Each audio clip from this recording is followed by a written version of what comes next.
కురుక్షేత్ర యుద్ధంలో అర్జునుడినే ఢీకొట్టిన అశ్వత్థామ ఒంటి నిండా గాయాలతో చీము నెత్తురు కారుతూ దుర్భరమైన జీవితం గడుపుతూ ఇప్పటికీ బ్రతికే ఉన్నాడని చాలామంది నమ్ముతారు. మరి ఇంత గొప్ప వీరుడైన అశ్వత్థామకి ఆ గతి ఎందుకు పట్టింది? శ్రీకృష్ణుడు అశ్వత్థామకి ఇచ్చిన శాపం ఏంటి? ప్రస్తుతం అశ్వత్థామ ఎక్కడున్నాడు? ఇవన్నీ ఈ వీడియోలో ఫుల్ డీటెయిల్గా తెలుసుకుందాం. పాండవులకు కౌరవులకు గురువైన ద్రోణాచార్యుని ఏకైక కుమారుడే అశ్వత్థామ. అతడి తల్లి కృపి. ద్రోణుడి తపస్సు మెచ్చి శివుడి వరం వల్ల అతడి నుదుడిపై మణితో జన్మిస్తాడు అశ్వత్థామ. ఆ మణి ప్రభావం కారణం ఇతర మానవులతో పోలిస్తే ఆకలి దప్పుల నుంచి రక్షణ పొందగలడు. అర్జునుడితో సమానంగా ధనుర్విద్యలో నైపుణ్యం సాధిస్తాడు. ఎదుటివారి ముఖస్థుతికి లొంగిపోయే గుణం కలిగిన అశ్వత్థామ మొదటి నుంచి కౌరవుల పక్షాన నిలుస్తాడు. మహాభారత సంగ్రామం జరుగుతున్న సమయంలో ద్రోణాచార్యుడు కౌరవుల పక్షాన నిలబడాల్సి వస్తుంది. కథన రంగంలో ఆయనను ఓడించడం పాండవులకు అసాధ్యం. దీంతో ధర్మ పరిరక్షణ కోసం కృష్ణుడు పథకం రచిస్తాడు. జీవితంలో ఎప్పుడూ అసత్యం పలకని ధర్మరాజుని పిలిచి ఆయన చనిపోయాడని చెప్పమని కోరతాడు. తొలుత ధర్మరాజు అందుకు ఒప్పుకోడు. కానీ కృష్ణుడి సూచన మేరకు అబద్ధం ఆడేందుకు సరేనంటాడు. ద్రోణాచార్యుడు పాండవ సైన్యంపై తీవ్ర స్థాయిలో విరుచుకుపడుతున్న సమయంలో ఎదురుగా వచ్చిన ధర్మరాజు అశ్వత్థామ అతహ అని గట్టిగా చెప్పి కుంజరహ అని నెమ్మదిగా అంటాడు. తన కుమారుడే మరణించాడనుకుని ద్రోణాచార్యుడు యుద్ధంలో అస్త్ర సన్యాసం చేస్తాడు. ఇదే అదునుగా భావించిన దుష్యద్యుమ్నుడు ద్రోణాచార్యుడిని చంపేస్తాడు. ఆ తర్వాత జరిగిన యుద్ధంలో కర్ణ, దుర్యోధనాదులు ఇతర కౌరవ సైన్యాన్ని మట్టుబెట్టి మహాభారత యుద్ధంలో పాండవులు విజయం సాధిస్తారు. తండ్రి మరణం. స్నేహితులైన కౌరవులు నశించడం సహించలేకపోయిన అశ్వత్థామ తీవ్ర కోపంతో రగిలిపోతాడు.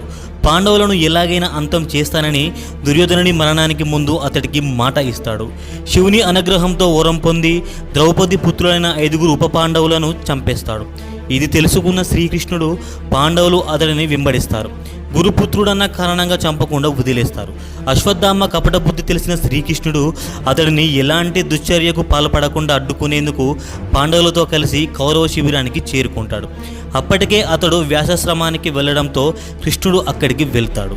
కృష్ణుడితో కలిసి వ్యాసాశ్రమానికి వచ్చిన పాండవులను చూసిన అశ్వత్థామ క్రౌర్యంతో రగిలిపోతాడు.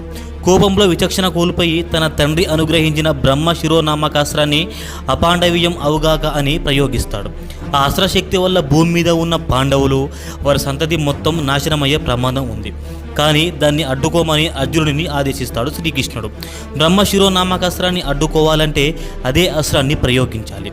అర్జునుడి తపోశక్తి వల్ల అప్పటికే ఆ అస్త్రాన్ని పొంది ఉండటంతో పాండవులకు క్షేమం చేకూరుగాక అని మరోవైపు నుంచి అస్త్రాన్ని ప్రయోగిస్తాడు. 2 బ్రహ్మ శిరోనామకాస్త్రాలు ఢీకొంటే ప్రళయమే. భూమండలం అంతా సర్వనాశనమైపోతుంది. వెంటనే ఈ ఉపద్రవాన్ని గ్రహించిన వ్యాస మహర్షి నారదుడు పరుగున వచ్చి అస్త్రాన్ని ఉపసంహరించుకోవాల్సిందిగా అర్జునుడిని కోరుతారు. పెద్దల సూచన మేరకు అర్జునుడు తన అస్త్రాన్ని వెనక్కి తీసుకుంటాడు.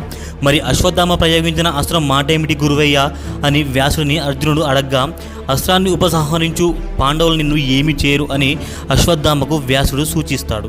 వ్యాసుడి మాటకు గౌరవం ఇస్తున్నట్లు నటిస్తూనే పాండవయ్య రాగా గర్భాలు నశించుగా అని అతడు తన అస్త్రాన్ని దిశ మారుస్తాడు. దాని ప్రకారం పాండవుల భార్యలు, కోడళ్ల గర్భాలను ఆ అస్త్రం విచ్ఛిన్నం చేస్తుంది. అప్పుడు ఉత్తర ఒక్కటే గర్భంతో ఉండటంతో ఆమె గర్భం విచ్ఛిన్నమవుతుంది. అశ్వత్థామ కుటిల బుద్ధికి కోపోద్రికుడైన శ్రీకృష్ణుడు అతడి తలపై ఉన్న సహజమణిని తీసి శపిస్తాడు. ఒంటి నుంచి రక్తం కారుతూ దుర్బంధంతో ఆహారం దొరక్క మండిపోతున్న శరీరంతో ఈ భూమి మీదే తిరుగు అని పేర్కొంటాడు. ఈ విధంగా అశ్వత్థామ ఎంత గొప్ప వీరుడైనా సరే అతని కోపమే అతని శాపంగా మారింది. అశ్వత్థామ చేసిన ఒక్క తప్పు వల్ల జీవితాంతం ఒంటి నిండా గాయాలతో చీము నెత్తురు కారుతూ ఈ భూమి మీద ఎప్పటికీ దుర్భరమైన జీవితం గడుపుతున్నాడు.